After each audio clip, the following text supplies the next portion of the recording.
анестезиолог в клиниката по анестезиология и интензивно лечение в ВМА София. Днес ще разискваме темата за общата анестезия. Какво е обща анестезия?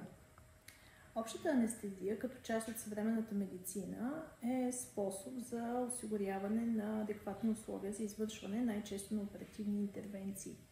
От обща анестезия се разбира отнемане на съзнанието на пациента и запазване в голяма степен на останалите жизнени функции.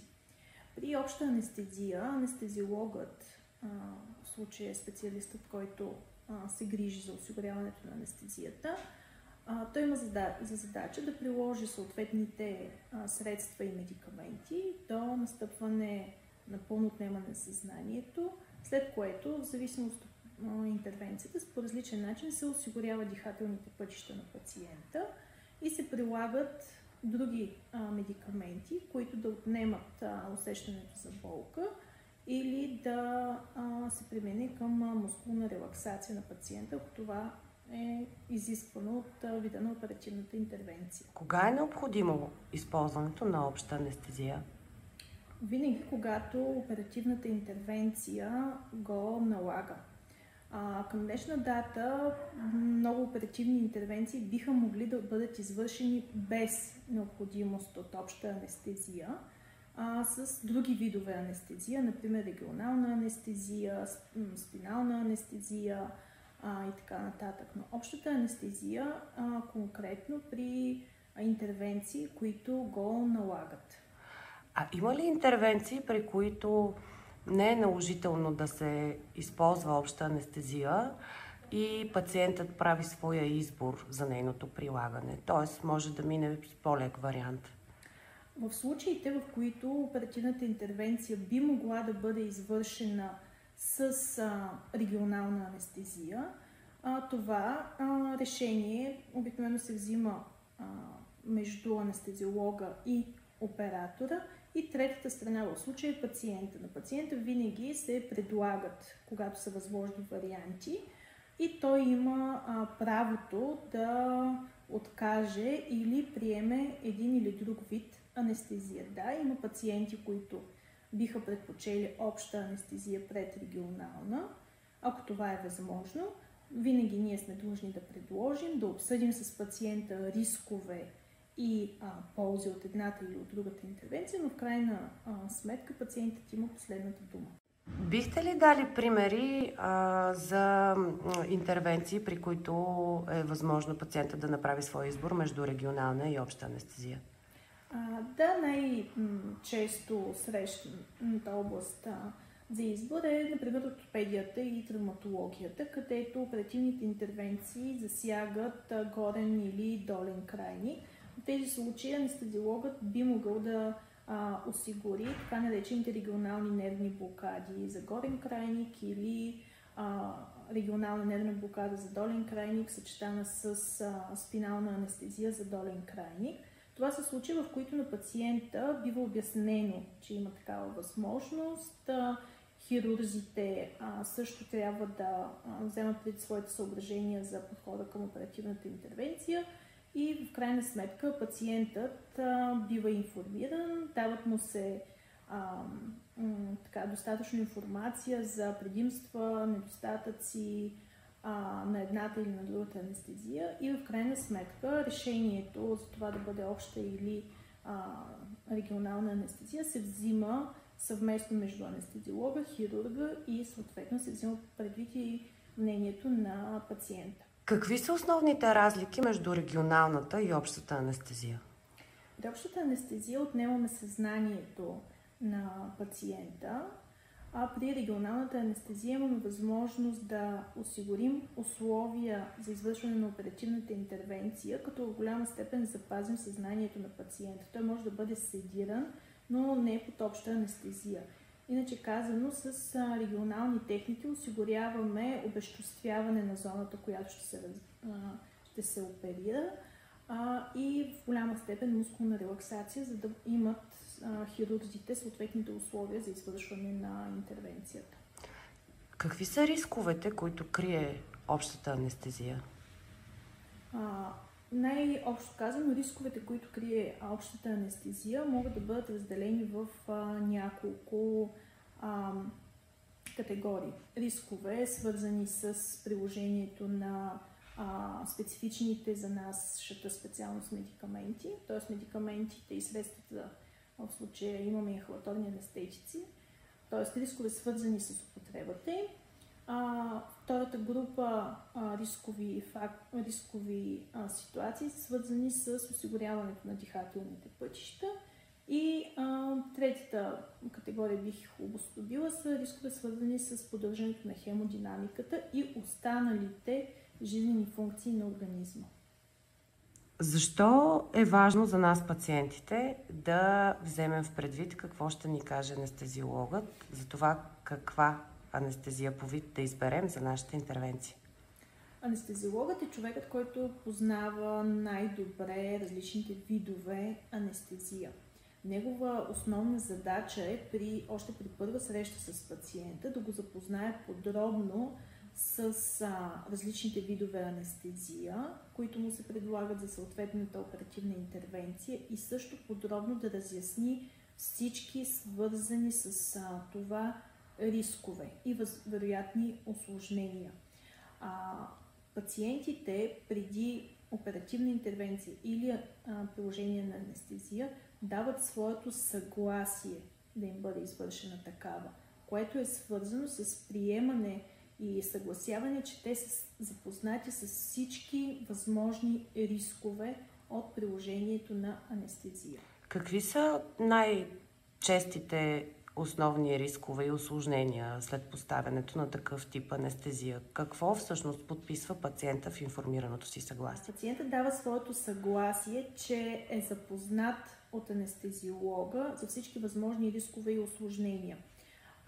Това касае, ако е обща анестезията, съгласява, че може да има странични ефекти от приложението на медикаментите, съгласява се, че може да му бъде отказана в някакъв момент анестезията поради други усложнения, настъпили, например, в увода на анестезията.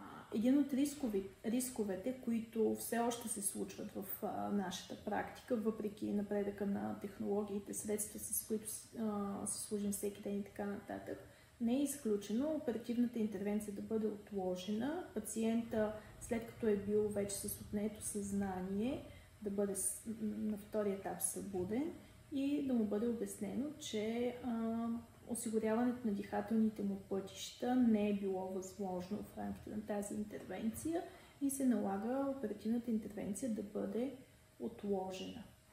Случва се все още и има места, на които това се случва и при планови оперативни интервенции. Какви са най-често срещаните усложнения след прилагането на обща анестезия при оперативна интервенция? Усложненията можем да разделим в няколко групи. Ако говорим за приложение на медикаментите, слава Богу, вече не толкова често се случват нежелани лекарствени реакции, свързани с приложението на анестетиците. Съвременните анестетици са доста по-малка степен предизвикват такива реакции, отколкото в миналото, но това не е изключено да се случи, особено при алергични пациенти. Друга категория усложнения са свързани с това, че при обща анестезия анестезиологът трябва да осигури дихателните пътища. Когато технически това не може да се случи в рамките на тази интервенция, може да се наложи пациента да бъде събуден и да му бъде отказано извършване на тази оперативна интервенция, защото не сме успели да осигурим дихателните му пътища. Има усложнения, които могат да настъпят по време на операцията, свързани най-често с дихателната система, сърдечно-съдовата система или други рискове, свързани с самата оперативна интервенция. Има усложнения, които настъпват в края на приложението на обща анестезия или в периода на събуждане от анестезия. Дори в първите 24 часа след приложение на анестезия могат да настъпят нежелани реакции и усложнения, за които съответно анестезиолозите или колегите в интензивните звена, които се грижат за следоперативните пациенти, ще менажират по съответният начин. А има ли усложнения и възможност за увреждания, които могат да настъпят доста по-късно след дори напускане на болницата на пациента? В България така не е толкова широко разпространена така наречената еднодневна хирургия.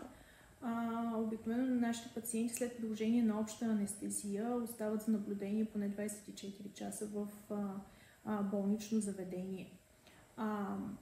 В съвременната анестезиология медикаментите, които използваме, са с относително кратко действие, т.е.